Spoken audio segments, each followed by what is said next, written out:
નમસ્કાર મિત્રો, સ્વાગત છે તમારું અમારી યુટ્યુબ ચેનલમાં। મિત્રો, રાજકોટ નાગરિક સહકારી બેંક રિક્વાયરમેન્ટ 2025ની જાહેરાત કરી છે। રાજકોટ નાગરિક સહકારી બેંક લિમિટેડ RNSBL એ મુખ્યમંત્રી એપ્રેન્ટિસ યોજના હેઠળ સુરેન્દ્રનગર શાખામાં એપ્રેન્ટિસ પટાવાળાના પદ માટે ખાલી જગ્યાઓની જાહેરાત કરી છે।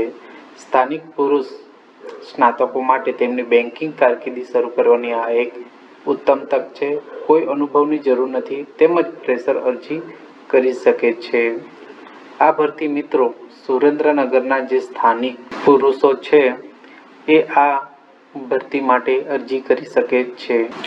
આ ભરતીની સંપૂર્ણ માહિતી આપણે આ વિડીયોની અંદર કરવાના છે।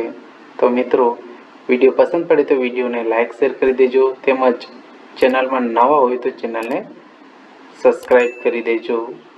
તો મિત્રો, વિડીયોની શરૂઆત કરીએ। રાજકોટ નાગરિક સહકારી બેંક રિક્વાયરમેન્ટ 2025ની પોસ્ટની વિગતો આપણે જોઈએ તો જે પોસ્ટ છે એ જે સંગઠન છે એ રાજકોટ નાગરિક સહકારી બેંક લિમિટેડ પોસ્ટ છે એ શિક્ષાર્થી પટાવાળા એટલે કે એપ્રેન્ટિસ પીઓનની રહેવાની છે।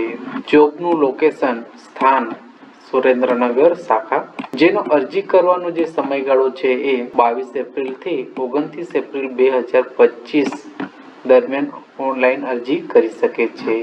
જેની સત્તાવાર વેબસાઇટ છે એ મિત્રો rnsbindia.com વેબસાઇટ ઉપર જઈ ઓનલાઈન અરજી ફોર્મ ભરી શકે છે। પછી જોઈએ મિત્રો કે શૈક્ષણિક લાયકાત શું રહેવાની છે। તો શૈક્ષણિક લાયકાત કોઈ પણ માન્ય યુનિવર્સિટીમાંથી સ્નાતકની ડિગ્રી પાસ કરેલ હોવું જોઈએ। આ જે ભરતી છે એ ફક્ત પુરુષ ઉમેદવાર માટે છે, જે સુરેન્દ્રનગરનો સ્થાનિક રહેવાસી હોવો જોઈએ।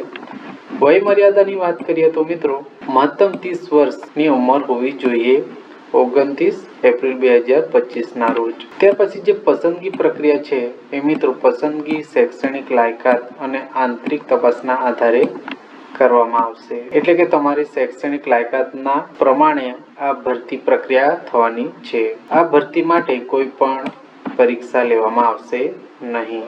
બેંકમાં નોકરી કરવા માંગતા અને રસ ધરાવતા ઉમેદવારો ખાસ સુરેન્દ્રનગરના સ્થાનિક રહેવાસીઓ આ ભરતી ઉત્તમ તક પૂરી પાડે છે। બેંકમાં જોબ કરવા માંગતા હો પુરુષો માટે આ એક ઉત્તમ તક છે। તો મિત્રો, વિડીયો પસંદ પડ્યો હોય તો વિડીયોને લાઈક શેર કરી દેજો, તેમજ ચેનલમાં નવા હોય તો ચેનલને સબસ્ક્રાઈબ કરી દેજો।